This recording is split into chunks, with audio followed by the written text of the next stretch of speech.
शुभम लखनऊ का जाना माना एक प्राइवेट डॉक्टर है। वो आसपास के डॉक्टरों के मुकाबले कम फीस लेता और अच्छी ट्रीटमेंट दिया करता। इसलिए दूर दराज के पेशेंट्स जिनके घर के पास क्लिनिक होने के बावजूद भी वो शुभम के पास आया करते। शुभम को करीब 20 साल हो गए मेडिकल प्रैक्टिस करते, इसीलिए लखनऊ के करीब हर इंसान के साथ उसका जान पहचान है। वो अब तक कुंवारा है। जब भी कोई करीबी पेशेंट या उसका दोस्त उसे शादी करने को कहता तो शुभम के चेहरे पर डर के साथ गुस्सा का निशाना साफ नजर आता और साथ ही वो शादी की बात टाल देता।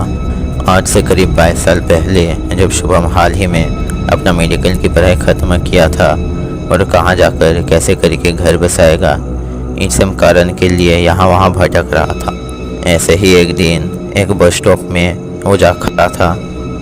उस टाइम वहाँ पर उसे स्नेहा नाम की एक लड़की मिलती है और वो थोड़ी टेंशन में भी थी। ये देख शुभम उसके पास जाकर उससे बात करने लगता है और बात करते करते उसे पता चलता है कि स्नेहा के पास एक भी पैसे नहीं है। उसको दिल्ली जाना था, जहाँ की एक 3 सितारे होटल में उसके भाई ने उसके लिए रूम बुक कर रखा था।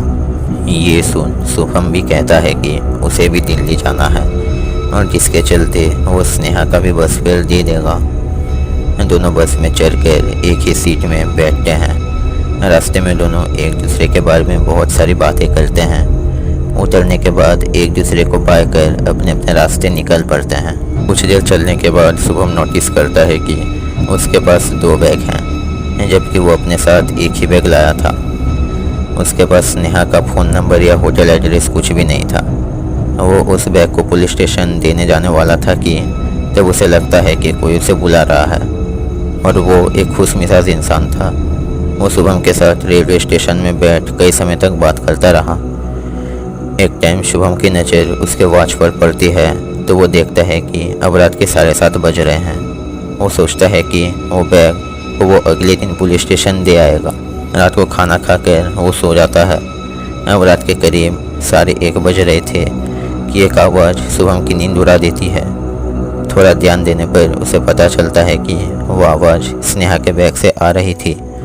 वो थरथरा कर बैग की ओर जाने लगता है। फिर बैग खोलने पर वो जो देखता है उससे उसके होश उड़ जाते हैं।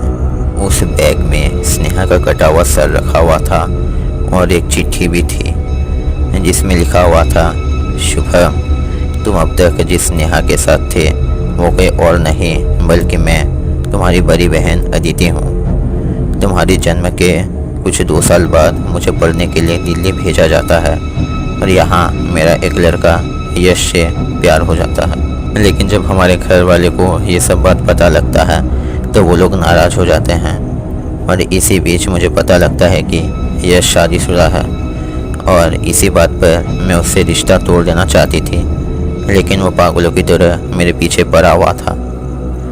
एक दिन मैं उसे एक पार्क में वहाँ के लोगों के सामने खरी खोटी सुना दी और पुलिस में शिकायत करने का भी धमकी दी, और ये सब का बदला लेने वो उस दिन रात को मेरे रूम में आकर एक चाकू से मेरा सिर को धड़ से अलग कर दिया।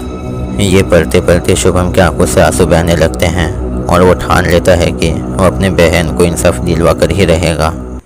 वो पुलिस में किया गया केस रीओपन करवाता है और सारी गवाही सुनने पर यश को उम्र कैद की सज़ा सुनाई जाती है। उस घटना के बाद से शादी के प्रति शुभम के मन में एक खटास पैदा हो जाता है और उसने तभी से कसम खाया था कि वो कभी शादी नहीं करेगा।